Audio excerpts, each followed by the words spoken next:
So maybe you tried to dry some food and now you want to do what I think is the most versatile thing, freeze some food.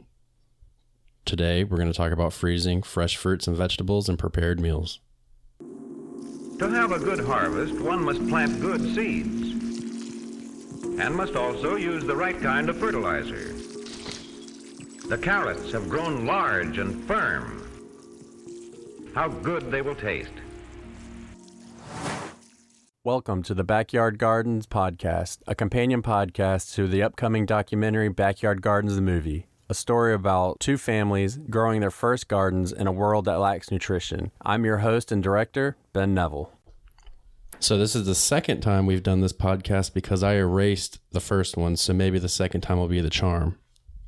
And joining me today is my wife again, Kelly, and we are going to talk about freezing food. For the second time.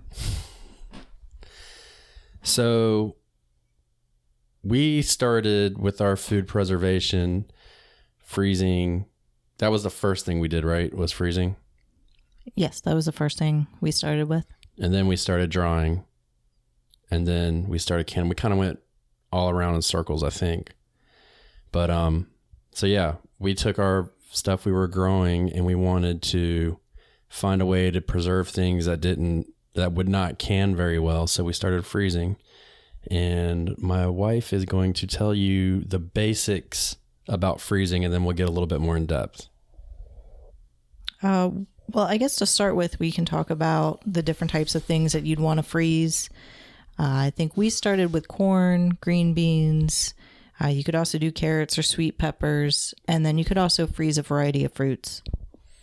Yeah, we did the corn on the cob when it was on sale at the grocery store. That was one of the first things we did. Yeah, our goal was to just buy up vegetables that were in season and then freeze them so that we could have in-season food when it was out of season. Yeah, it was a lot cheaper than buying the pre-frozen corn on the cob, and you get twice the corn, so kind of worked out well. But so what do we need to freeze? And well, why do we freeze? Let's start there. So you already said that we want to preserve our food to last longer, and it's not as in-depth as canning, correct? No, it's definitely a lot easier than canning. But it's not as versatile as, meaning some of the things that you can, you can't necessarily freeze, right? I feel like it's a timeline issue where you can and something will stay good on the shelf for at least a year, whereas freezing, depending on how you're freezing it, everybody's had the experience of getting those ice crystals in your sandwich bags trying to freeze food before, which is frustrating. And that's a perfect segue into what do we need to freeze. So we started out using Ziploc bags, and then we tried to use the Ziploc bags, stick a straw in the corner and suck all the air out. And then we graduated into a, what's it called? A vacuum seal? Vacuum sealer. So. Yeah, you could also use plastic containers, and you can also use canning jars just to freeze your food. I think our main experience is really with the vacuum seal bags because it sucks out all the air and then it seals it as it's sucking out the air. So your food just lasts a lot longer and you don't have the issue of the crystals growing on the inside. No, I mean, I think it lasts up to like 2 times longer. And we don't freeze meat or anything, but this is another good thing to do if you get like a big meat sale or something, then you can pre-package it. Because when I was younger, I used to do it all the time and stick it in Ziploc bags, but it never really, I always had freezer burn on it. I still ate it, but I always had freezer burn on it. And this is a good way to eliminate that. And our recommendation, we actually don't have anything other than one to recommend to you because we've only had one for the past, I guess, 8 years. We got it as a Christmas gift. And it is not the top of the line by any stretch of the imagination, but it is a middle road, and I'm trying to find it. It's all the numbers and stuff are worn off of it, all the words, but it still works fine. And it, I'm trying to do two things at once here. Well, it's nice and simple because it's got 2 buttons on it, and it originally came with its own brand name freezer bags, but we were able to buy food saver bags that weren't brand name for a little bit cheaper price. And you put your food in the bag and you stick it in the slot, you close it down, you push the vacuum button and it sucks out all the air and then seals it, and you're done. And when you buy the pre-rolled bags, the good thing is you can cut them to fit whatever your needs are. Right. You can, when you buy it, it'll come with pre-made bags, but then afterwards you can buy the bags, and you can buy rolls of them. You can buy them pre-cut, but we get the rolls, and we actually don't get the food saver rolls. We go on a little further and get the generic rolls, and I think you save like $5-6, and you get a lot of them, but they go really fast. And what we have here, this is apparently the upgraded version because ours is probably not made anymore, but it's the Food Saver FM 2000 vacuum sealer, and it's $69. And like Kelly said, it has 2 buttons, and it has a seal, so you can make your own bags. You just put your bag in, you push the seal button, and it'll melt the edge of it.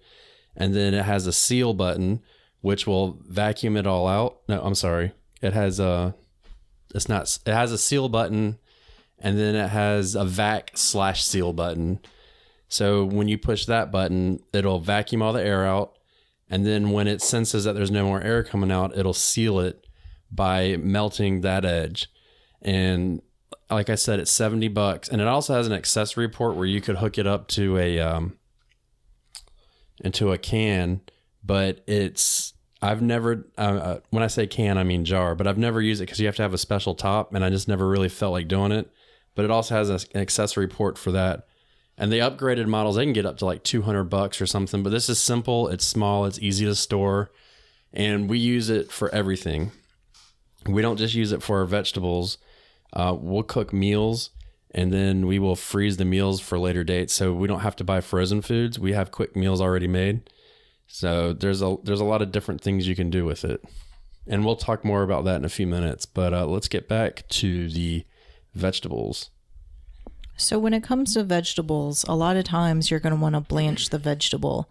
Now, blanching is a process where you heat and cool your vegetable. So a lot of times you have a pot of water on the stove, bring it to boil, you throw your vegetable, say broccoli, in the pot, boil it for a minute, and then you immediately remove the broccoli and ice bath it. And what's that do? What's the purpose of that? The purpose of that is to actually soften the cell walls of the vegetables. So when it comes to freezing meat, apparently the cell walls of meat are already kind of soft, so you don't have to worry about the consistency when you're thawing things. But vegetables have a stronger cell wall, so the blanching helps soften it. So when you go to cook your food after it's been frozen, it's not just going to be total mush. It also preserves some flavor and color. Except for the purple green beans that you grow, and then when you blanch them, they turn green, which was depressing. Same with blue lobsters. That's totally different. We're not growing blue lobsters. I'm not saying we're growing blue lobsters, but when you cook them, they turn red. Truth. I wanted to eat a purple green bean. I was upset about that, but that's okay.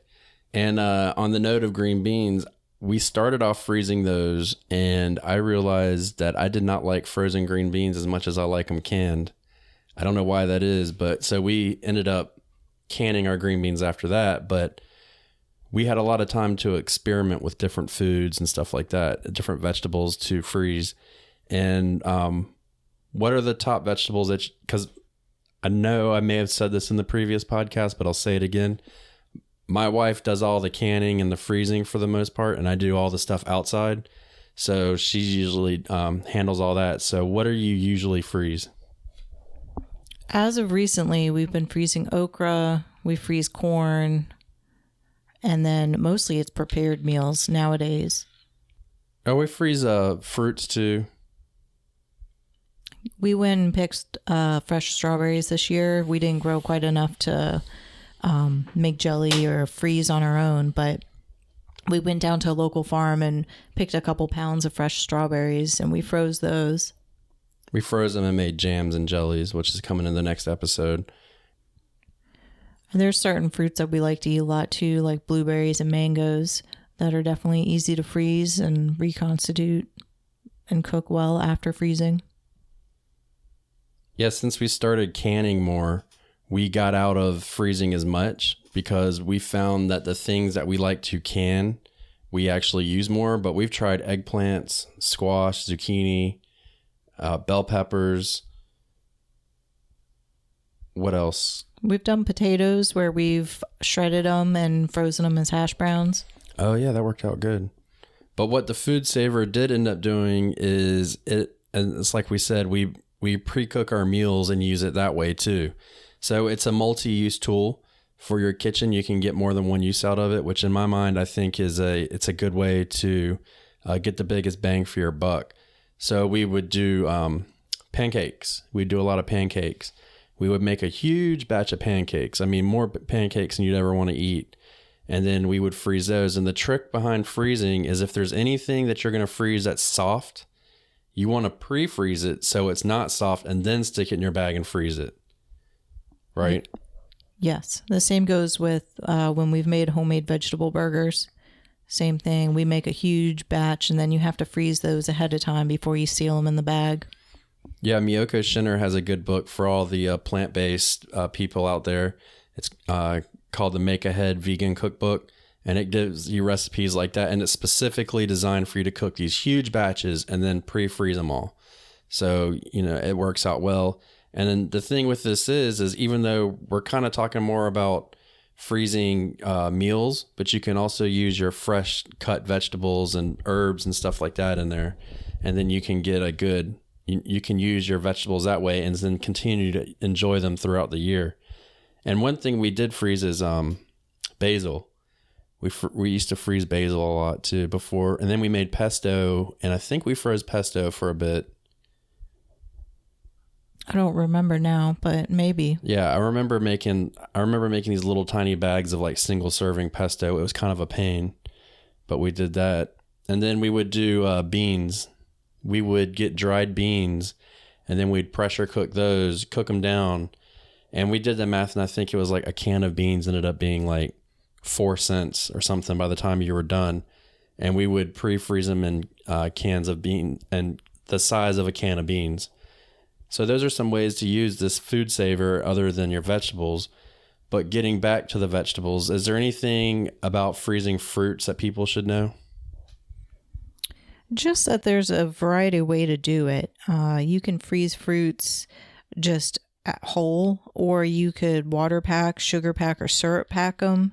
And so those are just different mechanisms by which you're either adding a syrup or a water to how you're freezing it.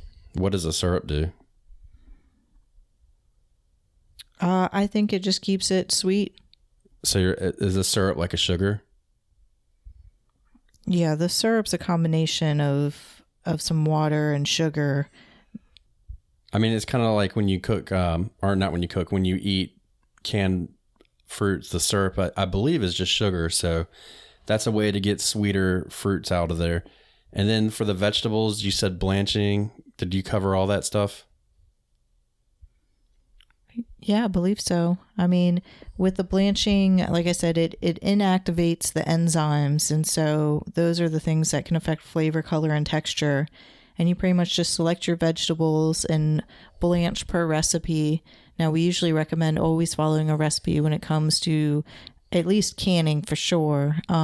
If it's a vegetable that needs to be blanched, I would follow that recipe as well. And then once you've blanched and you've drained your food, then you can just seal it in your freezer bag.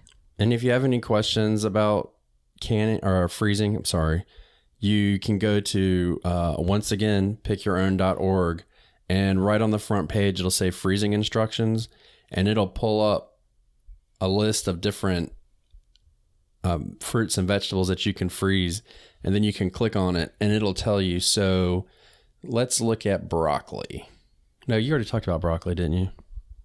I talked about blanching broccoli. Yeah. So let's go to, here we go, eggplants.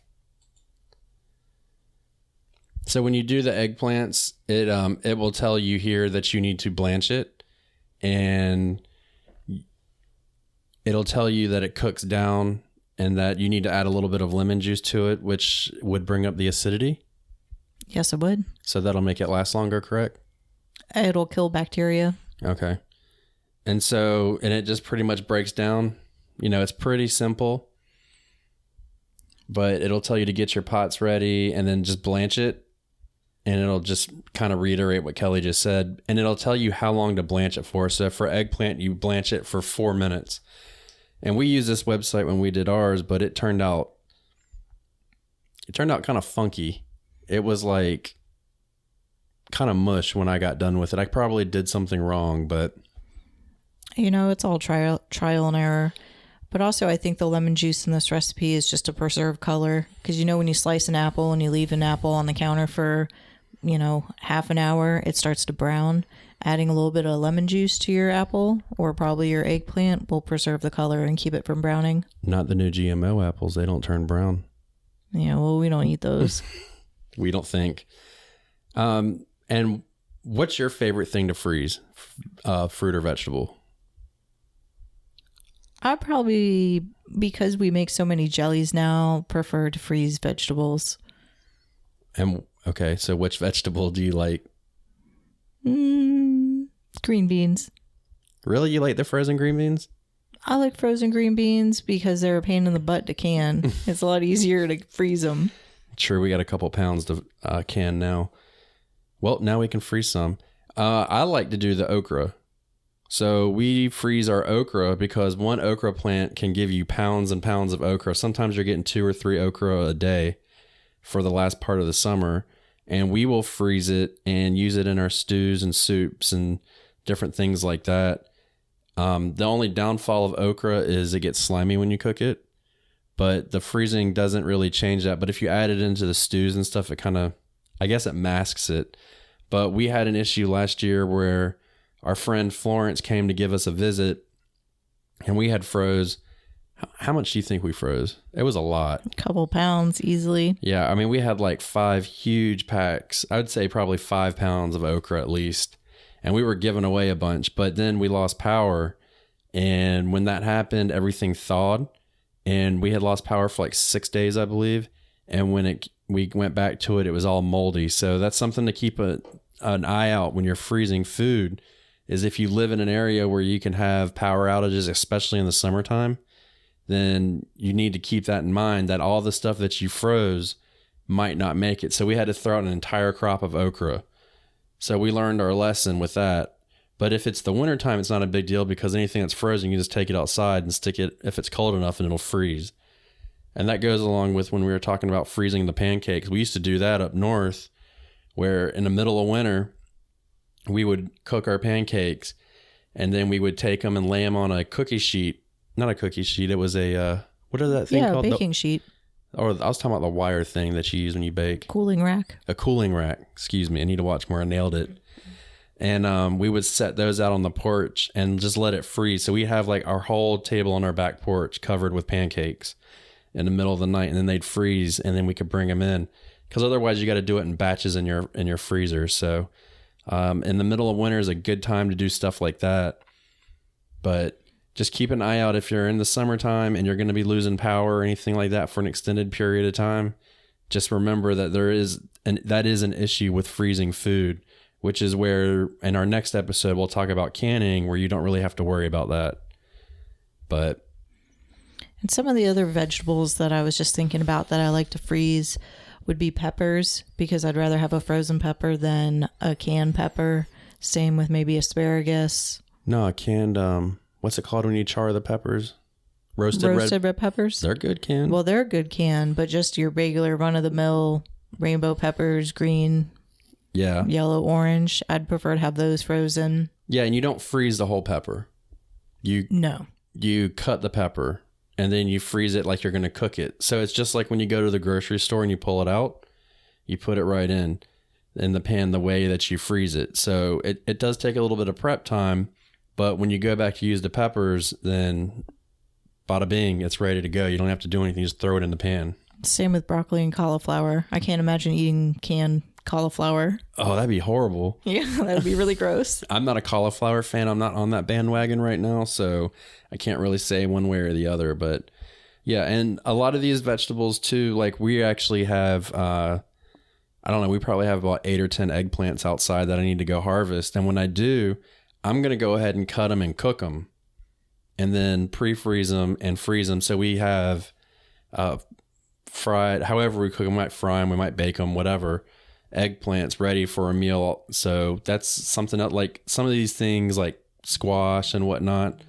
they're not very good if you freeze them raw, but you can pre-cook them and do it that way. And you're still using the stuff out of your garden. Yeah, especially because we're coming up on the winter season. If you have any sort of winter squashes, you can peel them and cube them and freeze them like that. Or you can make zucchini noodles if you still got zucchini coming in and freeze that. All those would work really well. Yeah, well, the winter squashes will last a couple months in your pantry if it's cool enough.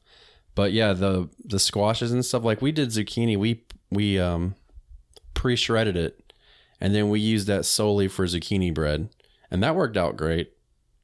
Yeah, I feel like we had to do a fair amount of draining before we froze it, though. Do you remember? Yeah, I think you did. It's very high water content, so a lot of times you can add salt to your vegetable and just set it in a colander and let it drain, and the salt will help remove the water. Yeah, you definitely have to, and you're supposed to blanch it if you slice it. I just looked it up on the Pick Your Own. But for us, we just literally shredded it and froze it. Because I guess we figured we were going to bake it at, I don't know how high you bake it at, but it would be high enough to kill bacteria. Yeah. I mean, I want to say it's 170 for meats. Yeah. I don't know off the top of my head. Yeah, so, I mean, but when you bake the zucchini bread, it's at what, 400 degrees? Yes. Yeah, so it's hot. I don't bake 350 to 400, somewhere in there. I don't bake at all. My wife on her birthday makes me get her ice cream cake because I made her a cake that was literally as hard as a brick.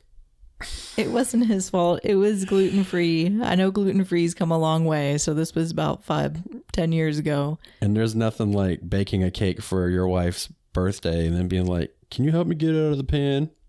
You know, basically she had to bake her own cake when it's all said and done. So I'm banned from that. It's okay. I like ice cream cake. Truth. What's your favorite ice cream cake so everybody knows? The standard Carvel with the crushed up cookies. I don't think that's standard.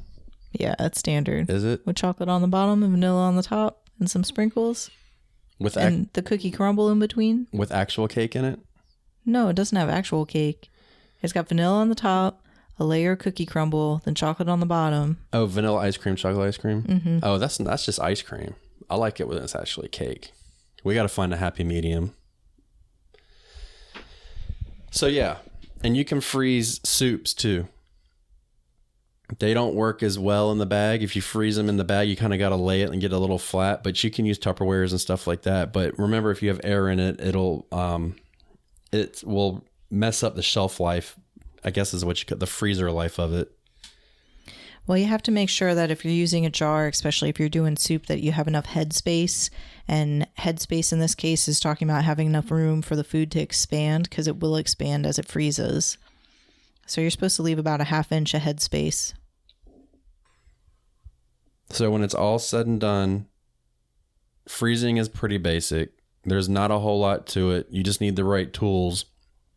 And I guess the big takeaway from this one is to get a food saver, or not necessarily the brand food saver, but a vacuum sealer to extend the life greatly of what you grow. Because in my mind, in the middle of winter, I like to pull something out of the freezer or open a can of something that I grew this year. Because in our family, we try to eat vegetables that come from the continent of North America.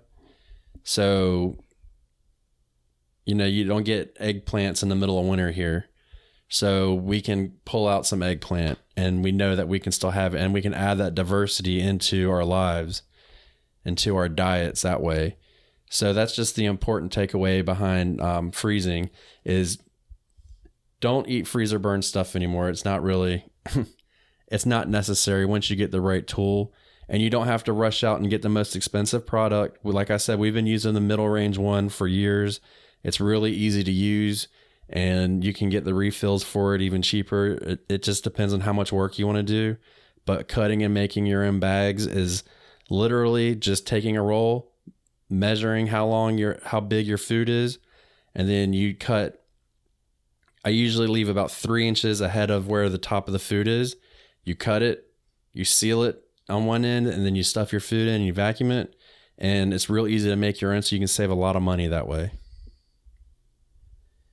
And when we talk about freezing our food and freezing our meals, since we're doing our recipe today, we are going to give you an actual meal that you can freeze and use throughout the year if you want, but it'll incorporate vegetables that a lot of people already grow inside of in their garden.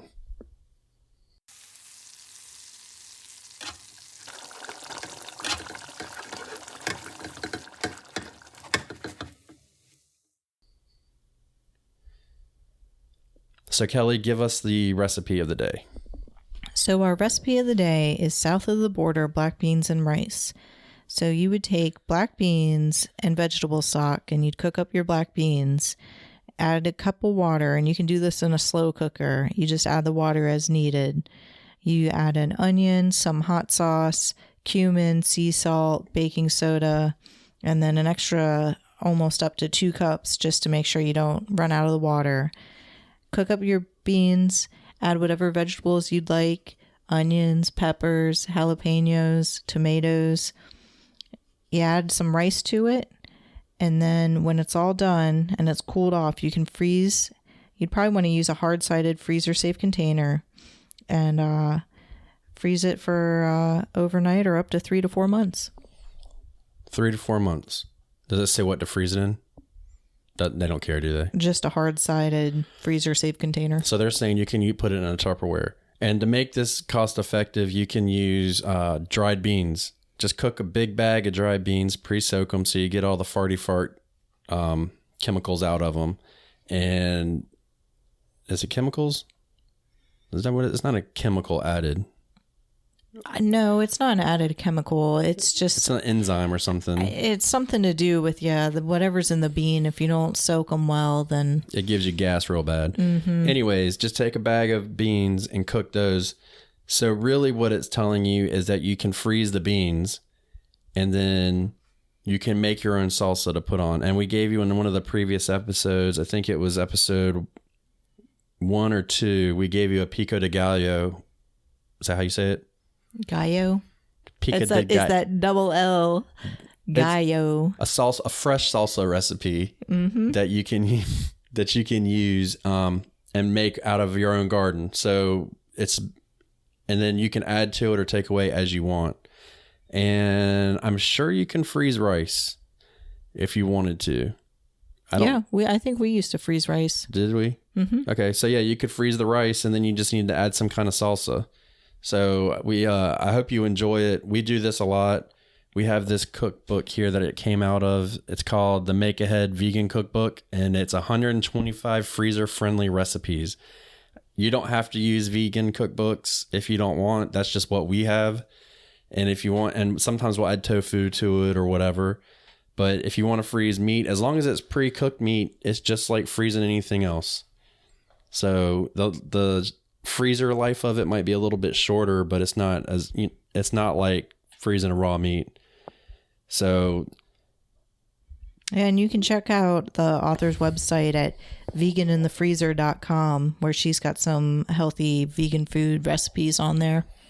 Yeah, I'll put a link in the show notes for the food saver that we recommend and the cookbook that we use. And if you guys want to hear more Make Ahead recipes, let us know and we'll share them with you. But until next time, which is going to be the holy grail of canning, which at this point we've already recorded because I deleted this one in order to record that one. So, but we will teach you about canning and give you our experiences. And if you guys have any questions, let us know. Do you have anything you want to say before you go? No. Happy freezing, everybody. Happy freezing. Bye-bye. So if you have any questions or want to know what we've been up to, you can follow us on our social media pages. On Facebook and Instagram, it's Backyard Gardens the Movie. And on Facebook, we also have a group. It's called Backyard Gardens. We have a website, backyardgardensthemovie.com. You can sign up there for an email to get updates about production and release dates for our movie. And give us a like and a review on iTunes or any of your favorite services, because it'll really help us reach more people, because we want to help everybody learn to grow and grow for change. Cut. Now you know why people feel like celebrating at harvest time. All over the world, people have feasting and good times when the crops have been gathered in.